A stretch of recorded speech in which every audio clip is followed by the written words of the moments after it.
Tech giants Facebook and Apple are locking horns, and why should you care about it? Let's find out.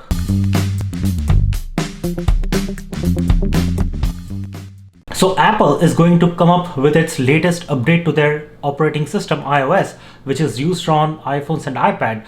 The latest version is going to be 14.5, and this version is going to bring several updates such as new Siri voices, support for the latest Apple product which is AirTags that track your belongings such as your keys and your luggage and your even Apple products, the feature of unlocking your Apple iPhone through your iWatch if that watch is on your wrist, because face detection requires you to take your mask off, and having an Apple Watch will help you unlock your phone without actually taking your mask off. Then you have several other minor updates such as new emojis and enabling Siri to make phone calls on your behalf. But there is something in this update that has got Facebook very worried. Now you might wonder, why would Facebook be worried about Apple's update?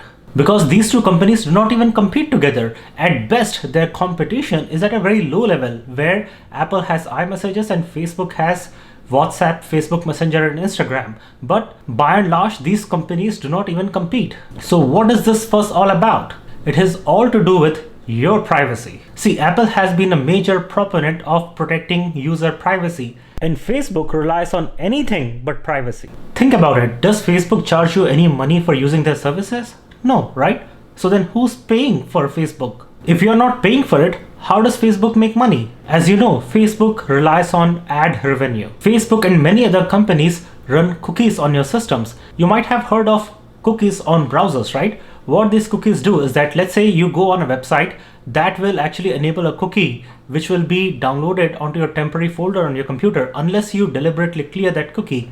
Using that cookie, other applications can actually track your surfing behavior and show targeted ads. Now, what the upcoming update 14.5 does is that it has a feature called App Tracking Transparency, or ATT. Now keep in mind that iPhones already have a feature called Identifier for Advertisers, or IDFA. You cannot directly see IDFA on your phone, but it is there.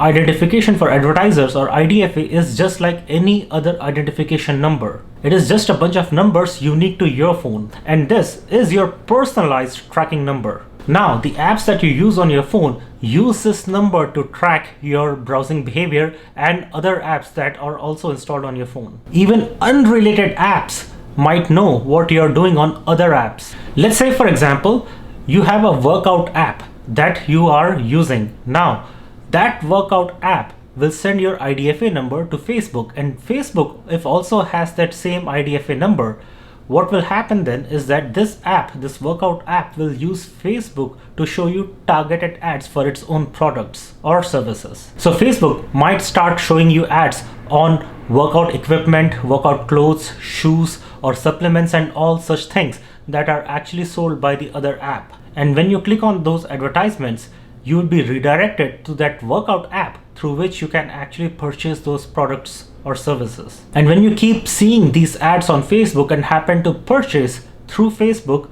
Facebook earns revenue from that app. And that is how Facebook takes commission and makes money. Bought products because they were being advertised so much on my own Facebook feed. Even though I don't use Facebook all that much, but still, those advertisements have in past influenced me into buying certain products. Now, the real problem that Facebook and other social media companies have is that in the coming update, IDFA, or Identification for Advertisers, will be turned off by default. Every app that wants to track you will now have to seek your permission to be able to track you. No app is going to get a default access to your phone and your browsing habits. And when users are asked, and if they choose not to be tracked, these apps will have no clue what you're doing on your phone. These apps simply will not get access to your IDFA number. Now you have the option to not be tracked, right? Let's see how you can do it. So I have my iPhone here. What you need to do is this. You need to go to settings and then go down all the way to your privacy and then go to tracking. And if you see this is turned on, allow apps to request to track, you can turn it off. Apple now wants to give the users the right to determine whether or not they want to be tracked.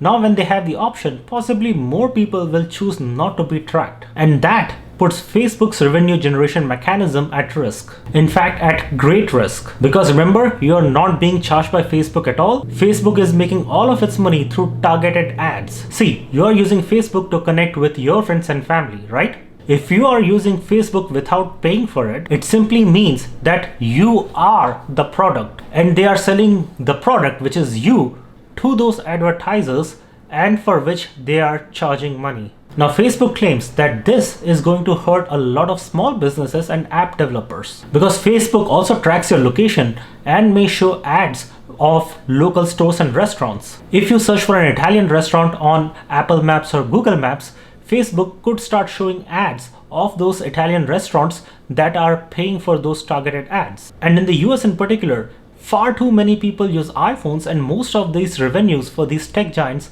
come from the domestic market in the United States. Now, how Apple is defending itself is that it is saying that we are not stopping these apps from tracking you. Apple is simply giving the users a choice whether or not they want to be tracked. And in my view, the issue is that Apple does not depend on these revenue generation mechanisms of advertising.